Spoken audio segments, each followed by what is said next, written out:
Hi, my name's Tim Mills. I'm the owner of Signature Streetscapes, and today we're just going to show you a little assembly on how to install a post and how to install some basic components to that post.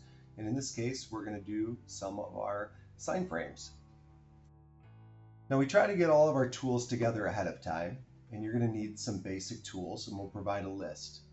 But a good drill always comes in handy, a measuring tape, a couple drill bits. We usually use a 3/8 inch diameter drill bit. We like to use some felt tip Sharpies. Typically silver works better against the contrast of the black, a sonotube, and all of your components. Now you see Bob here getting ready to mix some cement in a wheelbarrow or whatever you prefer. And we've clearly marked the location and called Miss Dig, and we are starting to dig our hole. Now when you're digging your hole, you're going to want to make sure to dig it deep enough to accommodate the post and your sonotube. So in preparation to mount your sign frame to the pole, you want to typically leave around 4 inches from the top of the pole to the top of the frame. So make your measurements and mark your pole based on the hole locations in the frame. Typically use this felt tip pen so you can see where you're marking it. When you drill the holes, make sure to drill through each side. Don't try to drill through in one shot. Sometimes the drill bit can wander a little bit. It's typically pretty easy to drill through. Bob here looks like he's having a little bit of a hard time, but he's going to accomplish the goal.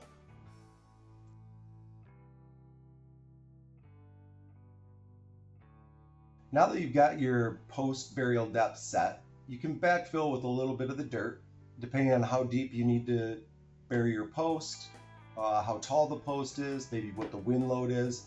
And once that's done, you can drop your sonotube over.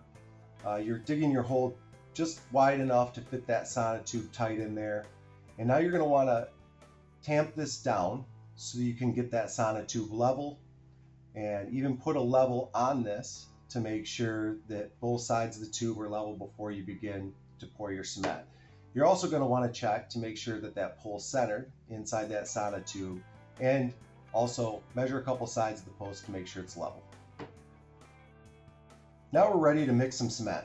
Now Bob thinks he knows the only way to do it, but there's a lot of ways to do it. The key is just to make sure your cement is thoroughly mixed. It's not too runny, not too watery. Thoroughly mix all the dry cement in and get ready to pour it. Now there's a trick of the trade here. If you take a little WD-40 and spray it on the inside of that sonotube, it makes for a great release agent when you're done ready to pull that sonotube off. Now you got your wet cement, so go ahead and start backfilling that hole. Now Bob wants to be really careful here. He's just going to do it a little cup at a time. You can do it a whole lot at a time if you like. Just take your trowel, clean that top of that cement off, and level it. Now some of the bases that slide over the pole will cover most of this, but it's good to make sure that you have a nice clean finish on this. Add a little cement as needed.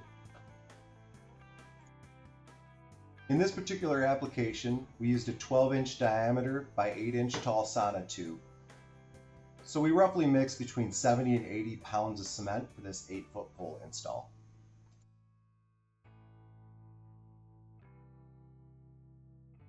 Now Bob is a perfectionist and he's putting a level on this pole. I would highly recommend doing the same.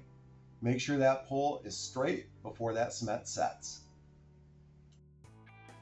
Now Bob is pretty proud of himself. He's come this far, the pole's installed.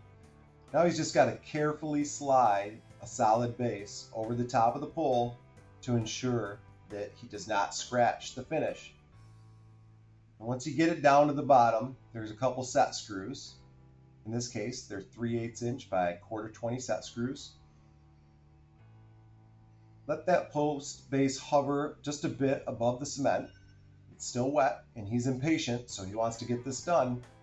Lightly tighten the set screws to hold that base in place. Once the cement is set, you can come back, lower that base down, and retighten those set screws. Be careful not to over tighten the set screws and damage the finish of the pole.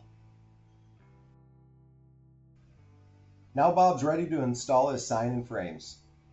We recommend taking a knife and slightly cutting the holes open in the signs to accept the bolts. It's a thicker material.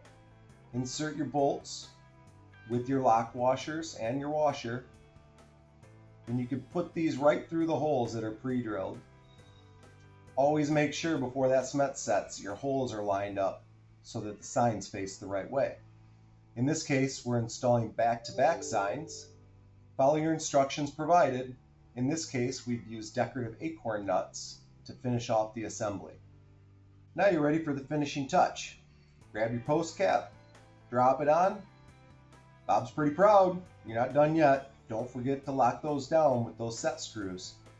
Thanks to our installer, Bob. And thanks for watching. I hope you found this video useful. If you have any questions, feel free to call us. The number's listed below. You can always assist in answering any questions you may have regarding your install or provide any assembly instructions as needed.